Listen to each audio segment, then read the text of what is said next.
pujian kami Tuhan. Terima kasih, marilah kepujian ini kita sungguh-sungguh kepada Tuhan kita. Dan hati kita bersyukur kepada Tuhan kita. Jiwa kami merindukan-Mu Tuhan. Terima kasih. Jiwaku merindukan-Mu.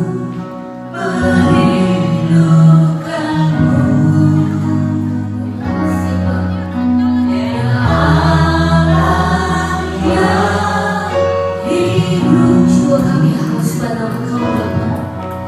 Jiwaku haus kepadamu. Makasih ya Allah ya hidup. Sekali kita sungguh-sungguh jiwa kami merindukan Bapa. Amin Tuhan. Sama setiap hati kami yang merindukan-Mu Tuhan. Ya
Shalom, terima kasih Tuhan.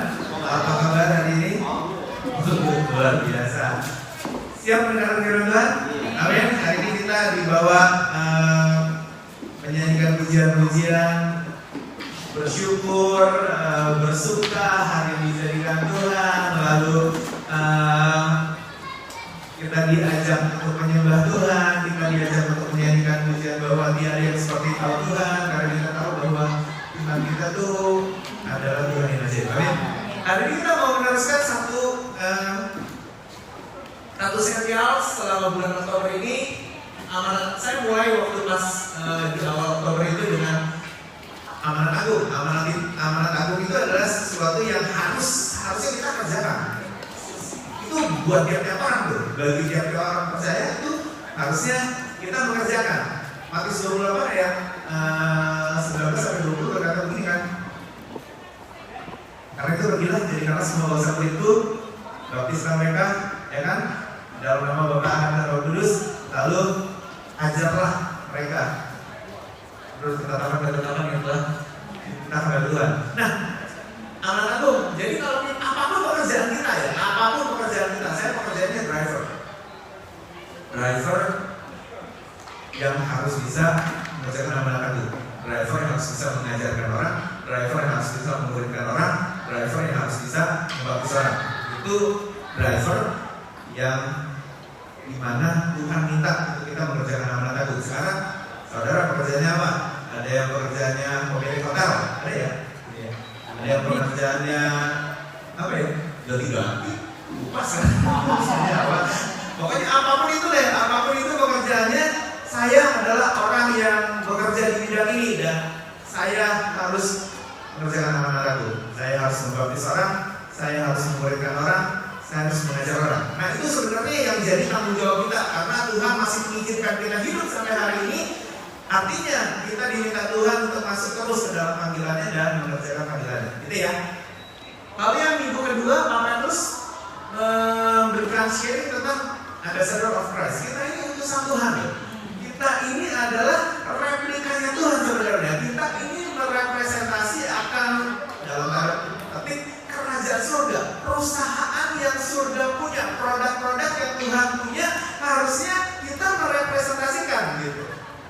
Jadi kalau ada Miss Universe waktu itu ya, contohnya Miss Universe sedang merepresentasikan negaranya, ya dia harus pintar untuk merepresentasikan.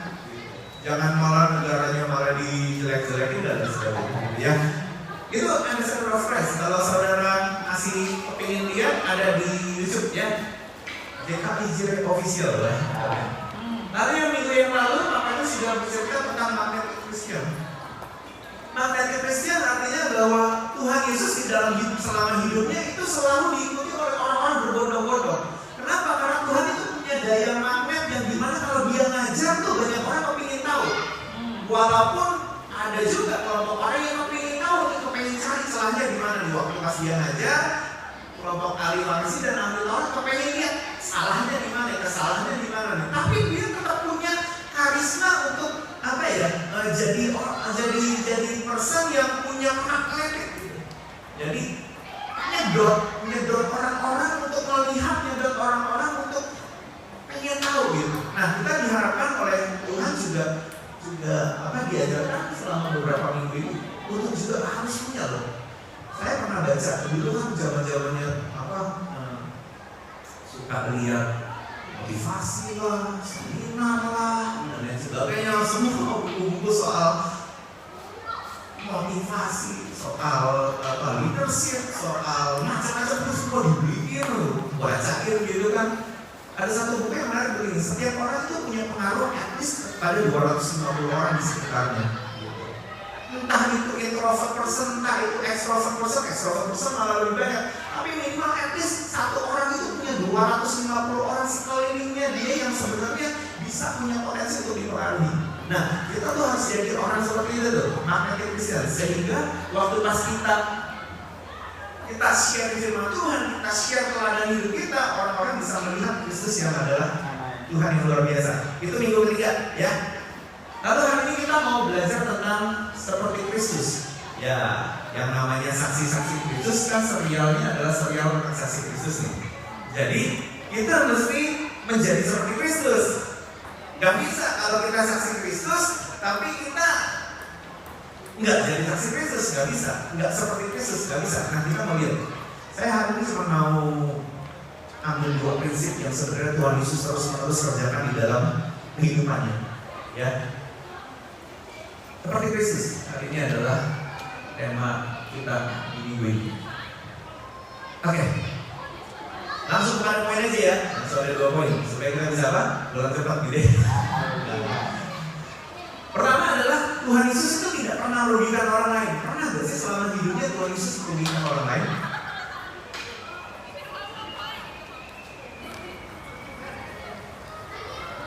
Kira-kira pernah nggak?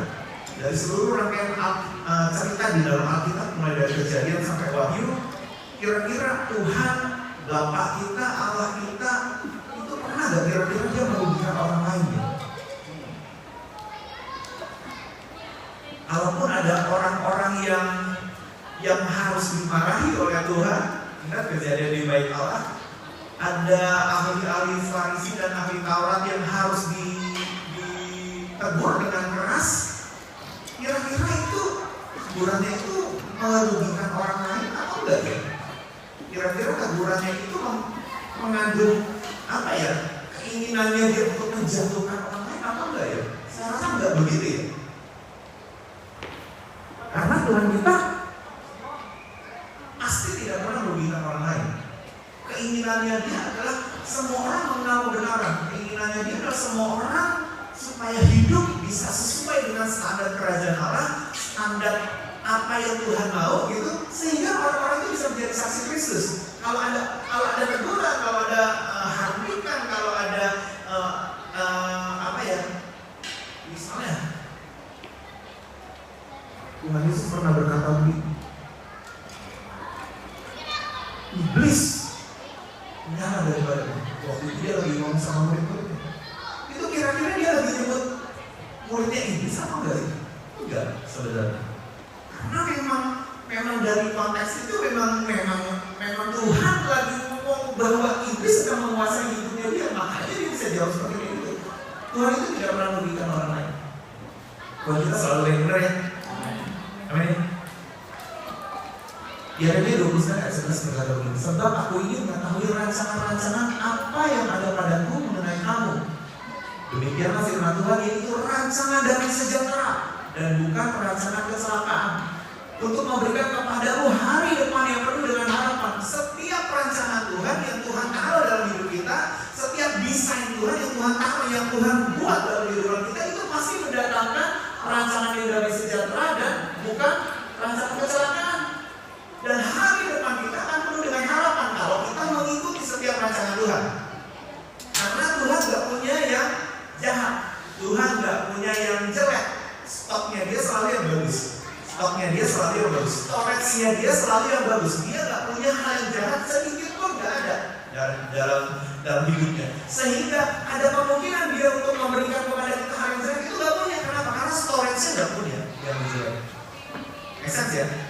Kalau semua barang yang ada di dalam pabrik kita, semua barang yang ada di dalam produk-produk yang kita mau jual semuanya bagus, kita nggak perlu takut bahwa produk yang keluar ini akan jelek buat customer. Kenapa? Karena produk kita bagus. Kira-kira begitu ya. Tuhan punyanya rancangan damai sejahtera. Tuhan punyanya kalau diikuti hari depan yang penuh dengan harapan. Dia nggak punya tuh rancangan kecelakaan buat kehidupan kita. Nah, jadi semua yang ada dalam Tuhan itu pasti tidak akan merugikan orang lain, karena yang dia punya adalah sesuatu yang baik. Amin. Lalu kita lihat kehadirannya adalah untuk melayani. Anak manusia datang bukan untuk melayani, melainkan untuk melayani dan untuk memberikan nyawanya bagi menjadi tebusan bagi banyak orang. Matius 20:28. Bahkan kehadirannya saja di dunia, kehadirannya saja sewaktu dia menjadi anak manusia itu untuk melayani dan bukan untuk dilayani. Artinya apa? Dia memang tidak pernah merugikan orang lain. Nah, kalau kita mau menjadi saksi Kristus, kita harusnya punya prinsip ini. Kita tidak boleh merugikan orang lain. Amin. Lanjut ya. Semua yang keluar dari diri Tuhan itu selalu yang masih yang terbaik. Ketika ada kuasa yang keluar dari wujud baik jiwa Tuhan kepada wanita pendarahan, kan? Kuasa yang keluar aja itu bisa menyembuhkan, gitu. Dan saya percaya waktu pas orang buta ini disembuhkan dengan ludah yang keluar dari Tuhan Yesus, ludah yang keluar dari dia pun itu yang baik. Amin. Kalau hari ini ludah kita keluar buat orang, biasanya pasti yang tidak baik. Benar nggak? Kalau ludah orang sampai keluar ke kita, biasanya itu pasti isinya ludah yang mengandung dengan sesuatu yang benci, jahat. Benar gak sih? Pernah gak diludahin orang? Pernah gak? Gak pernah ya? Bodoh jadi seperti Tuhan. Tuhan itu jalan dari waktu kasihnya pikul salib. Pikul salib. Definisi diludahnya kayak gimana dong? Diludahin loh. Makanya Tuhan gak balas. Aku kalau balas, aku gak punya stok yang jahat, aku gak punya. Ludahnya Tuhan itu ludah yang menyembuhkan. Ludahnya Tuhan itu ludah yang membuat hal yang buruk jadi baik. Aku gak punya cara untuk balas mereka, aku gak punya. Bisa gak dia ludah balik? Gak bisa. Kenapa? Karena dia tidak punya stok yang jahat. Begitu baiknya Tuhan kita. Dia sampai tidak pernah mau merugikan orang. Bahkan ludahnya pun keluar, itu bisa menyembuhkan orang. Amin, saudara. Jadi setiap perkataan Tuhan, setiap nasihat Tuhan, setiap teguran Tuhan, kalau itu sampai keluar, kalau sampai dia harus meludahin kita pun, kita harus percaya bahwa ludah itu pasti akan menyembuhkan kita. Pasti akan membuat kita menjadi pribadi yang lebih baik. Amin, saudara. Karena dia gak punya stok yang jahat, sehingga dia tidak mungkin bisa merugikan orang lain. Dia tidak mungkin bisa merugikan anak-anaknya. Dia tidak mungkin bisa merugikan anak kita. Orang percaya dia tidak mungkin bisa merugikan kita. Tapi kita mau percaya sungguh-sungguh kepada dia. Amin ya. Jadi ini prinsipnya harus kita pegang teguh. Kalau kita mau menjadi saksi Kristus, kalau kita mau meneladani hidup kita seperti hidup Kristus, kita harus pastikan bahwa hidup kita tidak merugikan orang lain. Ini ceritanya deh. Ucap-ucap tanah, taruh di mata, suruh pergi basuh ke kolam Siloam. Lalu sembuh. Prinsip yang pertama adalah seperti Kristus tidak merugikan orang lain, aku juga tidak mau merugikan orang lain. Nah, ini harus kita pegang. Kalau kita mau sampai kita bisa mengerjakan amanat agung, dipercaya untuk mengerjakan amanat agung, prinsip yang ini harus kita pegang dulu. Jangan sampai kita merugikan orang lain. Amin. Jangan sampai merugikan orang lain. Lanjut ya.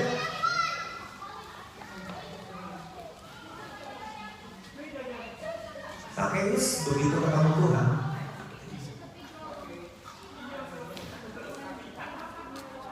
makan di rumah Tuhan, makan di rumah Sakeus. Tuhan berkata, Sakeus berkata begini, Tuhan, setengah dari milikku akan kuberikan kepada orang miskin, dan sekiranya ada sesuatu yang kuperas dari seseorang, akan kukembalikan 4 kali lipat. Sakeus ini tukang peras orang, yang dalam arti tukang merugikan orang lain. Orang harusnya punya untung, diperas sama dia sehingga orang itu jadi menderita. Sakeus menyadari bahwa hidupnya itu tidak seperti Kristus. Begitu dia kenal Tuhan, dia kenal kasih Tuhan, dia melihat bahwa aku mau memiliki kasih yang seperti ini. Lalu kasih yang tidak merugikan orang lain. Lalu Sakeus bilang begini, sekiranya ada sesuatu yang kuperas dari seseorang, akan kukembalikan 4 kali lipat. Yang artinya begini, Tuhan, aku tidak mau mulai hari ini, aku tidak mau jadi orang yang merugikan orang lain lagi. Terbukti dengan tanggung jawab Sakeus yang makin hari makin bertambah, mengikut Tuhan, dia tinggalkan semuanya dan dia akhirnya jadi seorang kepala dari bapak-bapak rohani waktu itu. Dia tinggalkan pekerjaan itu. Karena pekerjaan itu memang pekerjaan yang harus meras orang gitu. Lalu dia kembalikan semuanya. Karena menyadari bahwa hidupnya sudah begitu lama merugikan orang lain. Dan hari ini aku mau belajar seperti Kristus yang punya prinsip tidak mau merugikan orang lain. Amin. Ada yang bilang begini, kalau sedunia 23, apapun juga yang kamu perbuat, perbuatlah dengan segenap hati, seperti untuk Tuhan dan bukan untuk manusia. Jadi kalau kita ngapa-ngapain, lakukanlah itu seperti untuk Tuhan dan bukan untuk manusia. Yang artinya begini loh, kalau sampai kita merugikan seseorang, berarti kita merugikan Tuhan. Itu kan kalau dibolak-balik kalimatnya begitu, benar gak? Lakukanlah apapun juga, perbuatan dan segala macam itu seperti untuk Tuhan dan bukan untuk manusia. Jadi kalau kita melakukan apa-apa terhadap manusia, berarti sebenarnya kita melakukan itu juga buat Tuhan. Nah, nanti checklist. Ya firman Tuhan, saya percaya harus ada aplikasinya dalam kehidupan kita sehari-hari. Di dalam mobil kita ada form list ya, ada name list gitu ya. Dari semua nama-nama yang ada di form list, kira-kira adakah orang yang kita rugikan? Yang harus nanti kita berkata kepada Tuhan, Tuhan kalau sampai aku peras dia, kalau sampai aku merugikan dia, Tuhan izinkan aku Tuhan Yesus untuk membayar kerugian yang aku buat atas hidupnya dia. Kalau berani berkata seperti kayak gitu, well, kita sudah mulai berjalan menjadi seperti saksi Kristus. Ada nggak sih? Polis name list yang ada di mobile kita tuh luar biasa loh banyaknya ya kan? Ada nggak orang-orang yang kita rugikan?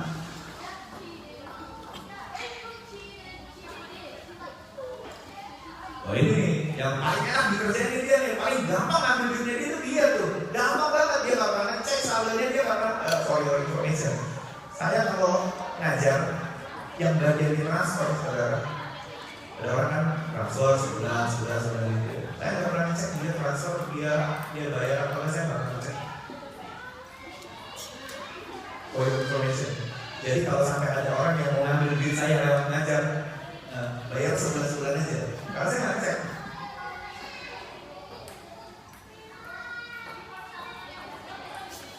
Kalau ada orang yang mau ngambil uang saya, ya,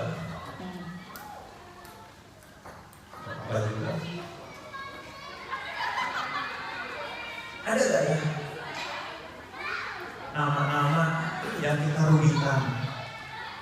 Mau nggak kita belajar seperti Sakyus? Kalau ada yang aku peras, aku rugikan, aku mau kembalikan. Aku mau minta maaf. Mungkin gak bisa kembali dan itu udah terlalu banyak gitu. Aku mau minta maaf. Aku mau rekonsiliasi. Aku tidak mau merugikan orang lain. Aku mau menjadi saksi Kristus. Nah, bagus tuh. Kepada teman-teman gereja. Gereja juga kadang-kadang jadi tempat yang dimana kita bisa saling merugikan orang lain, benar ya? Coba. Ada nggak di teman-teman gereja ini yang kita saling merugikan? Kalau saya bilang kepada teman-teman di pemuritan waktu itu, kalau kalau saudara kepada teman-teman yang di Zoom itu, kalau saya merugikan kalian ya, tolong saya dikasih tahu. Karena saya ada di sini, saya merugikan kalian bukan untuk merugikan kalian supaya kalian datang ke gereja, supaya kalian bisa melayani di gereja. Nggak ada tujuan kayak gitu, nggak ada. Pokoknya dikasih tahu, begitu kita sudah merugikan kalian, tolong saya dikasih tahu supaya kita nggak merugikan kalian. Karena tujuan kita di sini bukan untuk merugikan kalian, tapi tujuan kita ada di sini supaya kalian bisa kenal Tuhan. Udah itu aja gitu. Pertemanan kita pertemanan yang saling merugikan apa enggak sih kan? Makan maunya dibayarin mulu. Misalnya merugikan gak sih? Pokoknya kalau makan udah ikut, udah gitu sudah ambil posisi diem setelah makan gitu. Itu begitu. Kan posisi-posisi yang kita bisa merugikan orang lain. Nah, cek tuh di dalam setiap pertemanan kita, orang lain kita kenal ada gak yang kita rugikan ya? Nah, kita mesti seperti Kristus. Ya kalau dia datang ke sebuah tempat, ada orang yang dimerdekakan. Kalau dia datang ke sebuah tempat, ada orang-orang yang dimenangkan. Kalau dia datang ke sebuah tempat, ada orang-orang yang disembuhkan. Nah, kita mesti jadi seperti Kristus. Amin? Ada? Teman-teman Facebook, ada gak ya yang kita rugikan? Banyak loh penipuan lewat Facebook, benar ya? Banyak banget. Instagram, kita kontribut apa sih? apa sih buat Instagram, buat teman-teman Instagram kita? Merugikan mereka enggak? WhatsApp group kita merugikan enggak sih? Nah, ada begitu banyak grup yang kita punya nih, tapi kita merugikan enggak? Nah, ini time to check our list. Saya apply ini dalam kehidupan Tuhan. Kalau saya Tuhan, jangan sampai saya merugikan orang, jangan sampai merugikan jemaat ya Tuhan, jangan sampai saya merugikan teman-teman teman-teman yang ada di phone list saya, jangan sampai saya merugikan penumpang Uber saya. Saya kerja Uber, Tuhan jangan sampai Tuhan dia ketemu saya dan saya merugikan dia. Jangan sampai Tuhan. Aku nggak mau Tuhan. Aku nggak mau berkat yang kau campur di dalam hari-hari Tuhan. Tiap hari Tuhan kamu berkat. Dan aku nggak mau campur itu dengan manipulasi aku merugikan orang lain. Aku nggak mau Tuhan. Lebih baik aku pulang bawa duit lebih sedikit, tapi aku nggak campur itu dengan blessing yang kau taruh dalam kehidupan aku 100% itu Tuhan. Aku campur dengan manipulasi aku harus merugikan orang lain. Aku mau.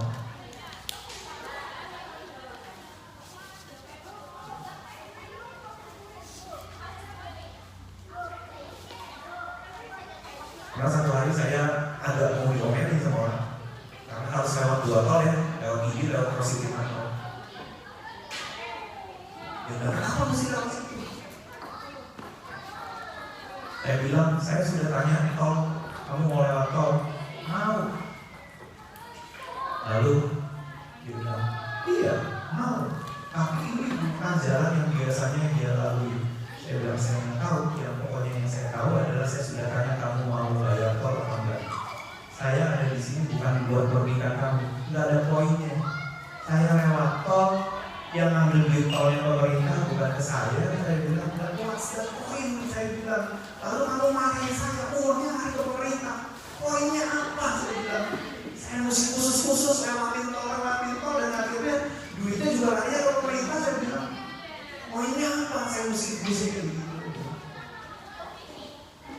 Prinsip saya nggak mau merugikan orang lain.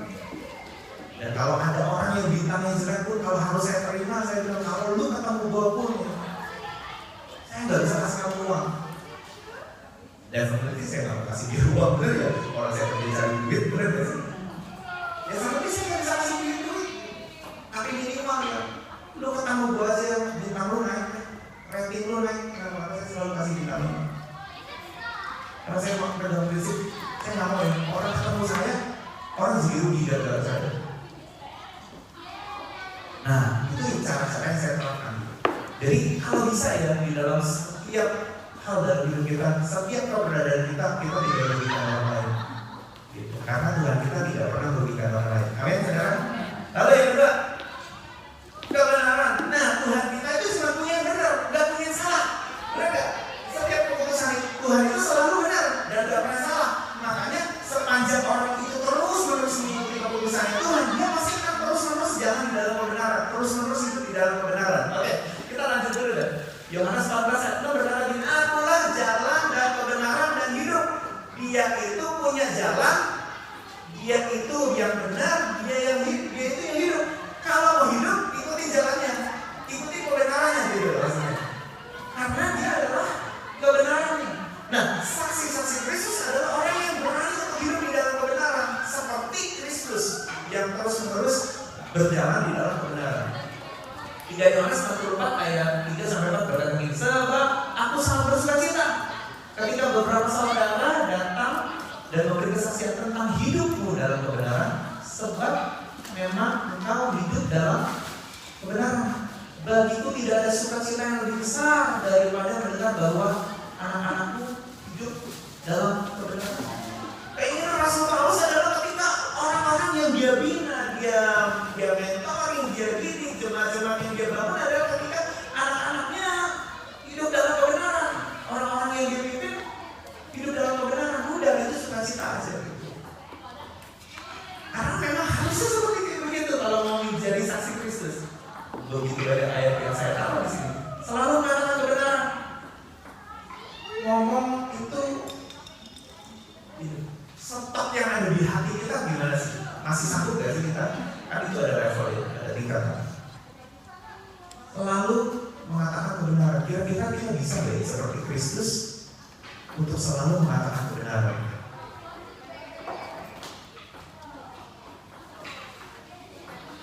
Aku mengatakan kebenaran dalam Kristus. Aku tidak berdusta. Walaupun dia harus membela dirinya, dia tetap mengatakan kebenaran. Suara hatiku turut bersaksi dalam Roh Kudus. Dan orang yang melihat hal itu sendiri memberikan kesaksian ini, dan kesaksiannya benar, dan ia tahu bahwa ia mengatakan kebenaran supaya kamu juga percaya. Kira-kira bisa nggak kita selalu perform yang keluar dari mulut kita adalah kebenaran? Itu loh yang benar itu. Memang kadang-kadang menyakitkan loh kebenaran. Benar.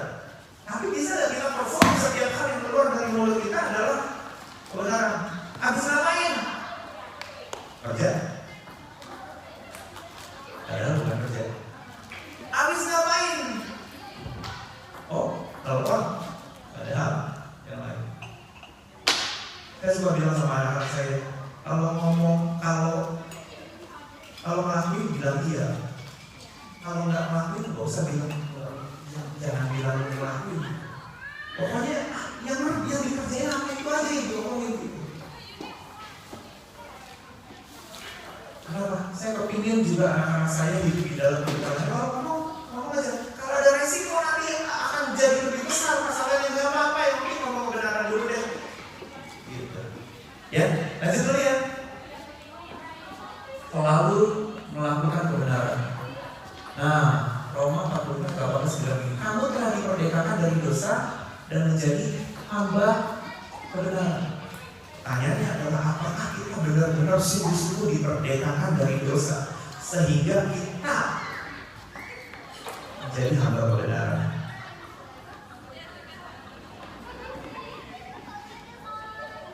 Kita jadi hamba kebenaran. Masihkah kita jadi hamba kebenaran? Hamba kebenaran artinya dia ngomong yang benar, dia melakukan yang benar, dan yang ditutup-tutupin. Saya sekarang udah gak mau ya udah. Kalau ditanya saya ngomong. Kalau nggak kuat sama informasi yang harus didengar, urusan sendiri. Maksudnya ngerti ya? Gini loh, ada orang nanya, tapi kadang-kadang nggak kuat sama info yang jawaban sama yang mau kita kasih gitu. Kalau kayak gitu, ya sudah, yang penting pasnya diriku adalah ngomong yang benar. Sisanya informasinya tanggung sendiri. Salah sendiri nanya, kan gitu, bener ya? Bener gak sih? Oke. Lanjutin dulu deh. Tapi Yohanes 62 ayat 7 berkata begini, anak-anakku janganlah membiarkan janganlah membiarkan seorang pun menyesatkan kamu. Barang siapa yang berbuat kebenaran adalah benar, sama seperti Kristus adalah benar. Kristus itu punya yang benar. Kalau kita mau jadi saksi Kristus, harusnya kita juga perform yang benar. Karena setiap kata yang keluar dari Tuhan, setiap tindakan yang keluar dari Tuhan itu adalah tindakan yang benar. Makanya kita juga harus jadi sama seperti Kristus yang selalu berbuat kebenaran.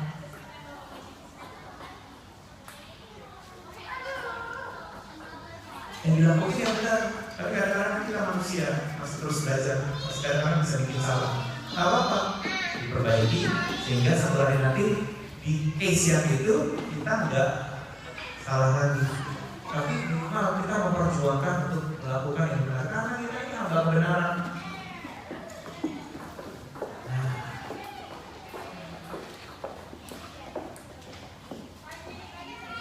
Selalu bersaksi tentang kebenaran. Jadi selalu hidup di dalam kebenaran, selalu mengatakan yang benar, selalu melakukan yang benar. Yang keempat, selalu bersaksi tentang kebenaran. Ini kesempatan kita untuk bisa menyelesaikan amanat agung ketika kita mulai bersaksi tentang kebenaran.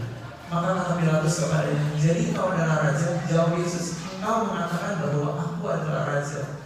Untuk itulah aku lahir dan untuk itulah aku datang ke dalam dunia ini, supaya aku kebenaran. Setiap orang yang berasal dari kebenaran mendengar suaraku. Tuhan aja berkata begitu supaya aku bisa memberikan kesaksian tentang kebenaran. Nah, apakah mulut kita karena kesaksian itu tentang kebenaran? Jadi ada empat yang harus kita cek. Pertama adalah kita harus bisa hidup dalam kebenaran, kita harus bisa mengatakan yang benar, kita harus bisa hidup di dalam bertindak yang benar. Yang keempat adalah kita bisa bersaksi tentang kebenaran. Jika ya, katakan ya. Jika tidak, katakan tidak. Apa yang lebih daripada itu berasal dari si jahat. Oke. Game time. Anak-anak di luar main game, kita main game ya. Cuma iya dan tidak, jawab dengan jujur. Pertanyaannya mulai dari yang gampang sampai yang pribadi. Jawab iya atau tidak. Siapa yang berani main? Siap main? Gak berani? Saya udah ngomong ya. As simple as that. Pokoknya cuma jawab iya dan tidak, tapi itu jawaban yang benar. Dan ini pertanyaannya mulai dari hal yang simple sampai yang pribadi. Kalau berani, angkat tangan. Gak ada yang berani? Lo jadi hamba kebenaran? Hah? Berani gak? Cuma Benny? Pastor? Pastor? Berani tidak? Om Yong, berdua. Ini kalau gak pertanyaan cuma berdua aja nih. Ada yang berani lagi? Ini berani. Ini kita mau main game nih. Hadiahnya apa ya? Ini hadiahnya. Laptop. Berani gak? Pertanyaannya mulai dari yang sederhana sampai yang pribadi. Tolong dijawab cuma iya dan tidak. Banyak saudara, di dalam hidup ini kita perlu jawab lebih dari iya dan tidak. Kadang-kadang kita mesti jawab esai, kadang-kadang kita mesti jawab A, B, C, D. Ini pilih yang mana nih? Benar gak sih? Kita mesti jawab loh. Gak cuma iya dan tidak. Ini cuma satu game sederhana. Tolong jawab iya dan tidak. Pertanyaannya dari yang pribadi sampai yang paling kecil. Contoh, pertanyaannya kayak begini. Nanti tolong ya kalau ada yang mau main lagi. Benny, kamu tadi pagi sarapan gak? Tidak. Benny, kamu sebenarnya gak sarapan karena gak punya duit ya? Tidak. Kamu punya duit ya? Iya. Nah, contoh kayak begini ya. Contoh kayak gini ya. Gampang kan? Ada yang komen? Semua harus main. Semua harus main. Nah susah nih. Bagaimana sih bisa pegang omongan saudara kalau saya aja gak tahu? Oh bahaya nih. Ada kata berani. Om Yong, ini contoh-contoh lagi supaya saya dapat pemain ya. Om Yong, punya bensin maunya yang murah aja ya? Iya. Iya.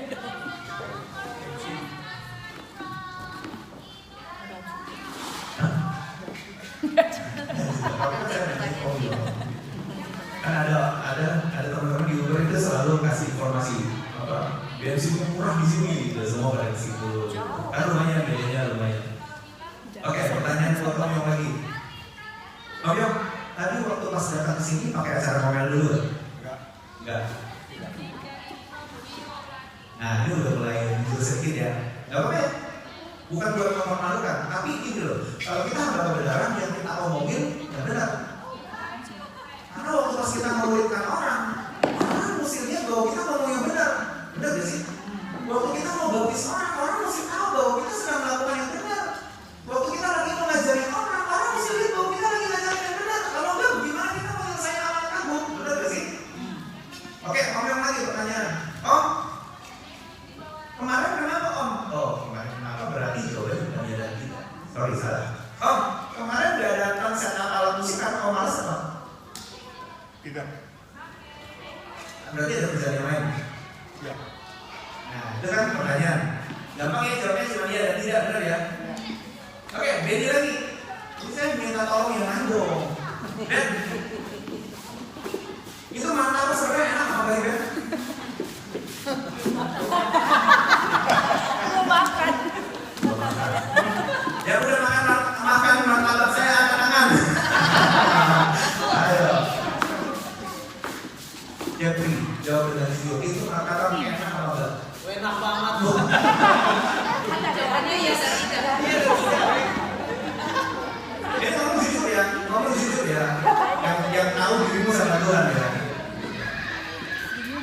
Beri. Kemarin kita makan bareng ya. Kau Beri lihat kau tuh makan rakus apa enggak sih?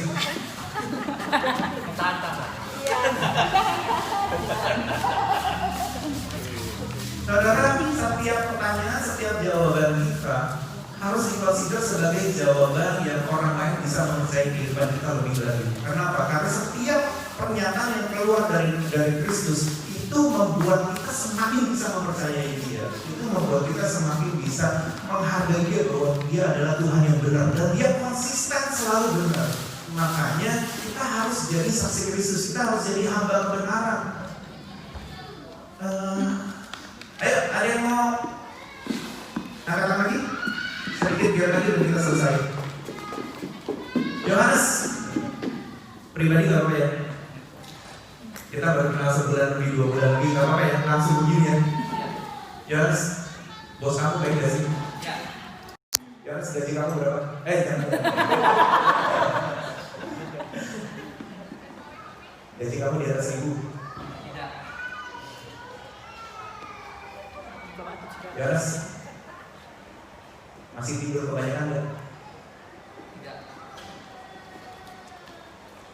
Gak apa-apa nih Yohanes terus.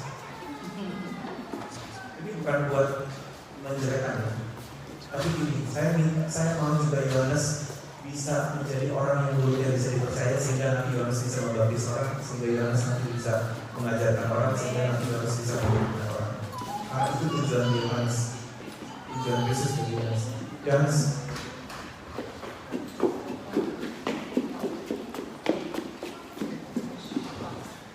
kamu sayang sama orang tua gak? Iya. Kamu sayang sama Tuhan? Iya. Kamu berdoa ke hari ini? Iya. Kamu baca Alkitab hari ini? Iya.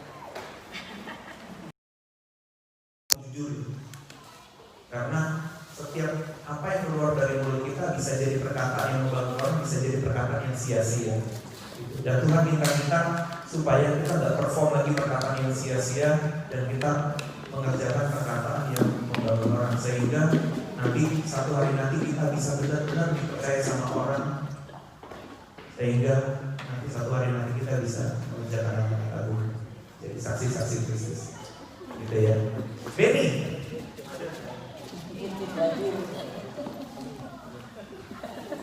Ben, nyesel gak datang ke Australia? Tidak. Yakin? Ya. Ben merasa ditipu gak sama Ray karena gak suruh datang ke Australia? Ya. Ini bukan lucu-lucuan loh, ngomong bener loh. Nah, pertanyaan-pertanyaan kayak gitu, yang kalau kita bisa jawab benar ya, orang lain akan lihat kita, ya kalau ngomong memang konsisten, benar gitu. Ya kalau ngomong memang konsisten, memang yang kayak begitu keadaannya.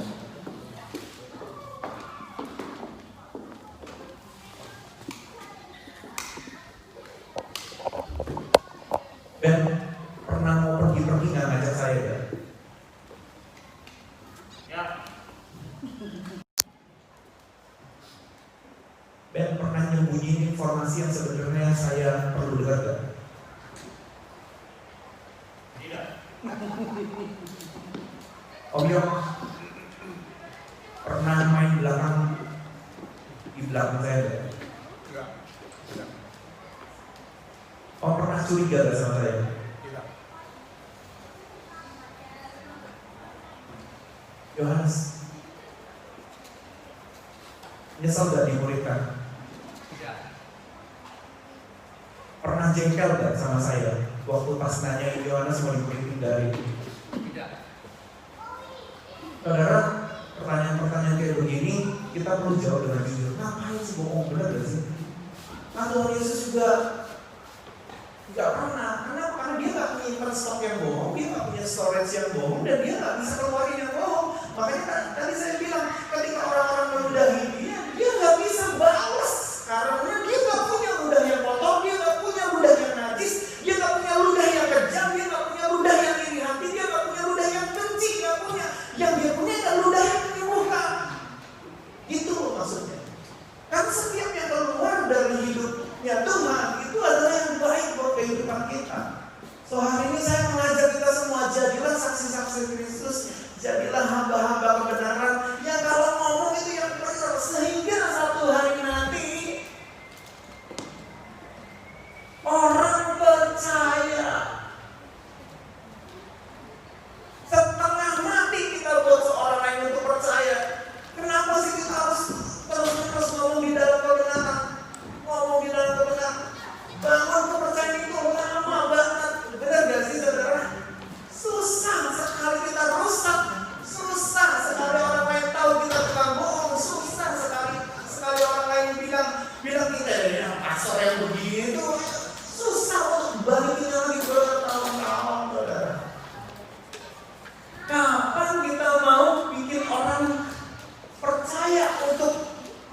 tidak konsisten di dalam menjadi hamba kebenaran dan terus merugikan orang lain.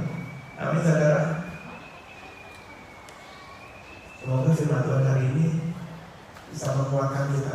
Ayo, ada rewardnya apa? Nanti satu hari nanti kita baptis orang. Rewardnya apa? Nanti satu hari nanti orang mau duduk dengarkan pengajaran kita.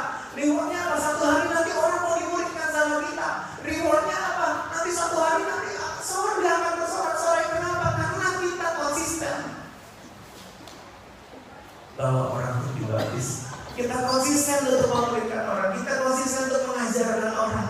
Nah, hari ini makanya sih begini saudara. Untuk hal-hal yang sederhana harusnya kita udah gak bisa bohong lagi. Benar-benar. Hal yang sederhana nih kayak begini. Lu makan sama siapa? Itu sederhana. Dijawab biasa juga gak apa-apa kan gitu. Kenapa mesti sampai ditutup-tutupin? Bener gak sih? Bener gak?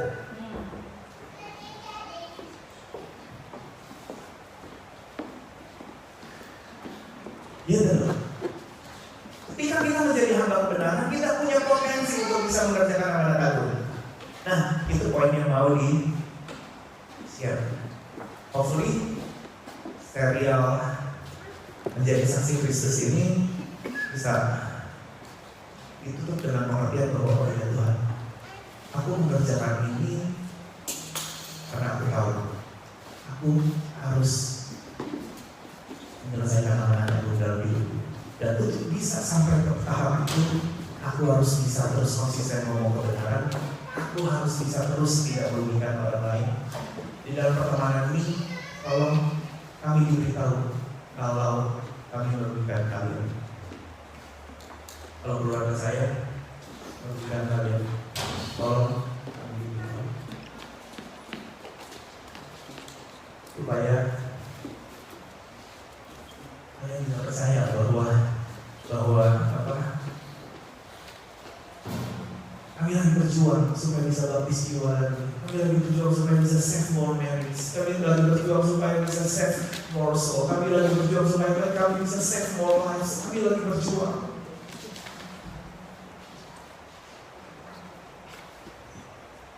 Kami lagi berjuang supaya bisa orang dibaptis lagi. Kami lagi berjuang supaya orang bisa dimuridkan. Kami lagi berjuang supaya orang lain mau diajarkan tentang kebenaran. Tolong kalau ada yang dari kami yang merugikan, kami kasih tahu. Dan harusnya pertanyaan itu juga kita tanya kepada diri kita sendiri. Tolong ya, kalau ada yang aku rugikan karena pertemanan ini, tolong aku dikasih tahu. Dan biar kita punya hati seperti Sakeus. Kalau ada orang yang aku peras, kalau ada orang yang aku rugikan, biar aku kembali. Nah, aku gak mau punya prinsip yang di luar prinsip yang Tuhan Yesus ajarkan. Prinsip yang tidak pernah merugikan orang lain. Aku mau punya itu. Prinsip yang selalu di dalam kebenaran. Aku mau punya itu. Nah, kalau kita punya itu, saya percaya kita semua akan dipakai Tuhan. Satu hari nanti saya akan melihat orang-orang yang ada di hadapan saya. Engkau akan membaptis orang-orang. Engkau akan memuridkan orang-orang. Engkau akan mengajarkan orang-orang. Apapun profesi. Hari ini saya cuma driver, tapi saya bersyukur bahwa saya driver yang masih membaptis orang. Saya bersyukur saya cuma driver, saya driver yang masih memuridkan orang. Saya bersyukur saya cuma driver yang kecil-kecilan. Tapi saya masih bisa memuridkan orang, saya masih bisa mengajarkan orang. Saya minta apapun profesi kita, jadilah orang yang punya profesi itu, dan jadilah orang yang juga menyelesaikan amanat agung, karena memang itu tujuan Tuhan atas hidup. Amin, saudara. Saya tutup serial saksi-saksi Kristus ini dengan dua prinsip tadi. Jangan pernah merugikan orang lain. Jangan. Karena Tuhan kita tidak pernah merugikan orang lain. Ya, kalau ada cara-cara kotor yang kita mainkan, sudah stop lah, gitu. Ya, untuk cuan lebih sedikit, nggak apa-apa lah, gitu. Jangan campur berkat yang sudah Tuhan taruh dengan manipulasi yang kita lakukan. Ingat poin yang kemarin. Being real. Jadilah real. Lalu kamu tutup dalam doa. Amin, saudara. Dan rasa firman Tuhan kayak begini. Yohanes, Om Yong, Mini, no hard feeling ya. dengan pertanyaan-pertanyaan tadi ya. Dia belum nyampe ke pacar loh, baru yang biasa-biasa. Tapi setiap perkataan yang kita keluarkan, biar itu jadi perkataan yang orang lain bisa melihat itu sebagai oh dia ngomong yang benar, dia ngomong yang benar. Satu hari nanti kalau dia minta kita sebagai orang yang perlu untuk tolong dia, aku tahu karena dia konsisten ngomong yang benar, aku bisa percaya ngomong dia kali ini benar. Oke, ya sama-sama kita mau berdoa. Bapak di surga, mengucap syukur Tuhan buat hari ini. Tuhan, Engkau terbatas Tuhan di dalam penyampaian Tuhan, tapi biar Roh Kudus yang kerja dengan lemah lembut Tuhan di dalam hati setiap orang supaya setiap kami yang mendengar firman Tuhan ini Tuhan, termasuk hamba Tuhan, yang terus menjadi hamba kebenaran karena kami sudah diberdekakan dari dosa Tuhan, dan kami juga mau di dalam hidup kami Tuhan, kami tidak mau lagi merugikan orang lain Tuhan. Tuhan, ajar kami untuk bisa kerja smart Tuhan, kerja menghasilkan untuk menghasilkan laba tanpa kami harus merugikan orang lain. Ajar kami Tuhan bekerja dengan cerdik Tuhan, ajar kami untuk bekerja dengan tulus Tuhan, supaya kami tidak memanipulasi Tuhan akan uang orang lain Tuhan, supaya kami bisa menikmatinya Tuhan. Tuhan, kami mau Tuhan apa yang jadi bagian kami Tuhan, itu yang kami nikmati. Apa yang Kau telah siapkan dalam hidup kami tahu itu cukup Tuhan. Kami tidak pernah kurang dalam memberikan kami Tuhan. Kami berdoa Tuhan Yesus, ajar kami Tuhan. Sudah gitu, agar kami tidak menginginkan diri orang lain Tuhan. Kalau uang kami $10, ajar kami untuk bisa cukup dengan $10 Tuhan. Apa kami harus manipulasi dengan $12 Tuhan? Ajar kami Tuhan untuk bisa cukup dengan blessing yang Kau berikan Tuhan. Karena kami tahu Tuhan, sukacita kami Tuhan, karena kami tahu Tuhan, blessing itu datangnya daripada-Mu Tuhan. Kau Tuhan yang selalu Tuhan menyertakan blessing atas kehidupan keluarga demi keluarga di tempat ini Tuhan. Ajar kami Tuhan untuk stop perform hal yang enggak Tuhan Yesus. Ajar kami Tuhan untuk stop Tuhan cari-cari cara memanipulasi Tuhan supaya kami bisa dapat untung lebih Tuhan. Ajar kami Tuhan. Ajar kami Tuhan untuk bisa mengatakan iya di atas iya dan tidak di atas tidak Tuhan. Ajar kami Tuhan. Ajar kami Tuhan. Bentuk kami, didik kami Tuhan. Supaya kami bisa semakin dekat Tuhan dengan amanat agung. Supaya kami bisa semakin dekat Tuhan dengan kami bisa bawa jiwa-jiwa untuk membaptis mereka Tuhan. Bawa jiwa-jiwa untuk memberikan, bawa jiwa-jiwa untuk mengajar mereka Tuhan. Ajar kami Tuhan, ajar kami Tuhan, ajar kami Tuhan. Bentuk kami Tuhan. Sebelum kami bisa dipercaya orang Tuhan, izinkan kami bisa dipercaya Engkau terlebih dahulu Tuhan. Kami melakukan segala sesuatu yang kami kerjakan Tuhan seperti untuk Engkau Tuhan dan bukan untuk manusia Tuhan. Kalau ada orang-orang yang kami ketemui Tuhan, yang aku ketemui Tuhan, biar orang itu tidak dirugikan karena ketemu sama aku Tuhan. Kalau ada orang-orang Tuhan yang harus ketemu sama aku Tuhan, berkomunikasi sama aku Tuhan, biar aku tidak jadi orang yang merugikan akan orang itu Tuhan. Ajar Tuhan, biar kami bisa pegang dua prinsip Tuhan. Jadi hamba kebenaran dan kami tidak merugikan orang lain Tuhan. Dan bahkan Tuhan kalau bisa Tuhan, kami di dalam pertemanan kami Tuhan, kami membutuhkan, kami memberikan hidup, kami memberikan warna baru, kami memberikan kasih Kristus, kami memberikan sukacita baru dalam hidup orang-orang yang kami temui. Terima kasih Tuhan, kami mengucap syukur buat hari ini. Berkati Tuhan setiap anak-anak-Mu yang hadir hari ini Tuhan, supaya kami semua bisa bertumbuh bersama-sama menjadi saksi-saksi Kristus yang Kau urapi. Terpuji nama-Mu di dalam nama Tuhan Yesus Kristus. Sebentar saya persilakan kepada hamba-Nya Pak Petrus Haryono untuk bisa melanjutkan akan sermon ini.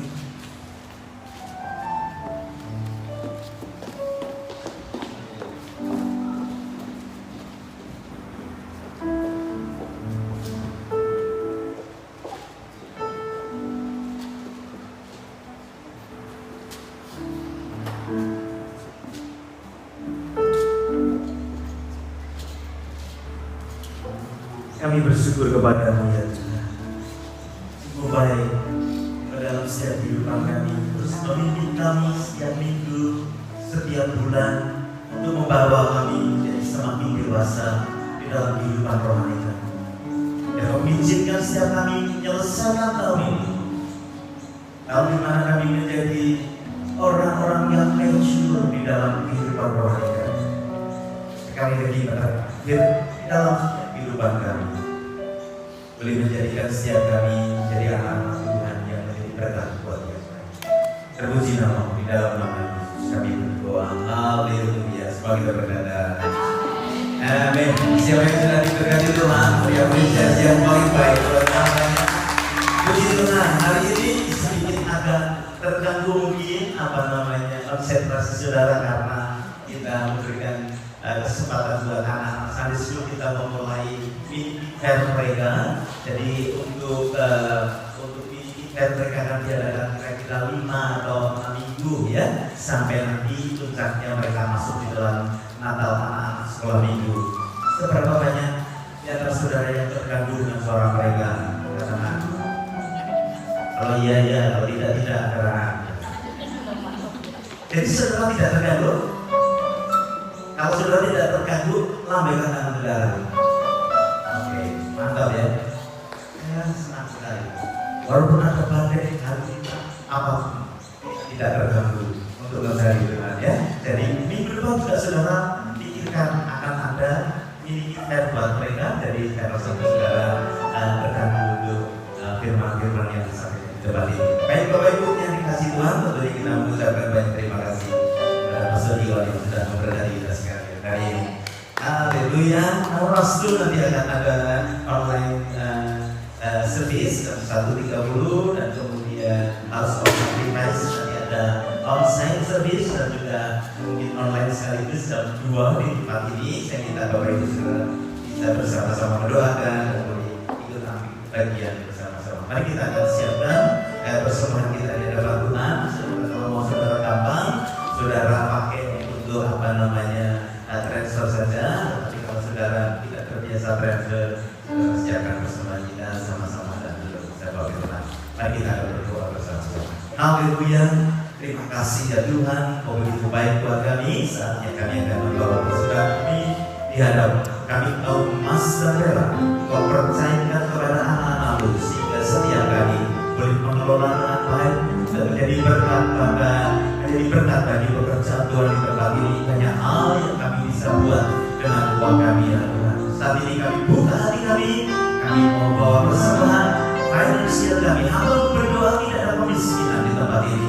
Bahkan ada yang membutuhkan pekerjaan, ada yang bergumul di dalam keuangan.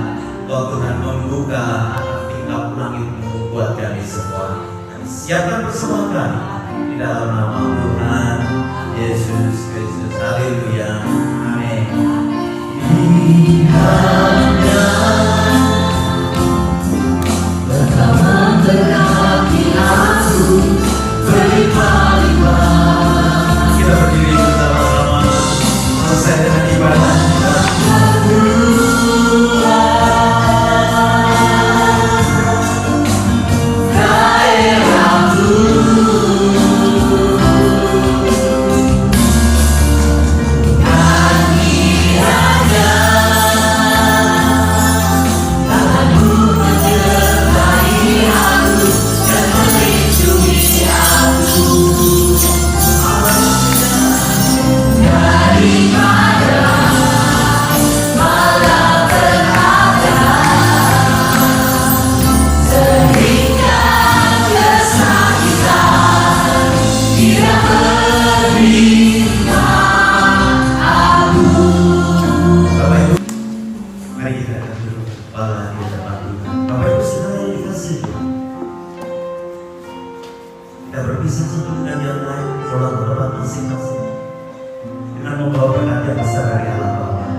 Jujur kadang ku tak sanggup menghadapi semua bebanku,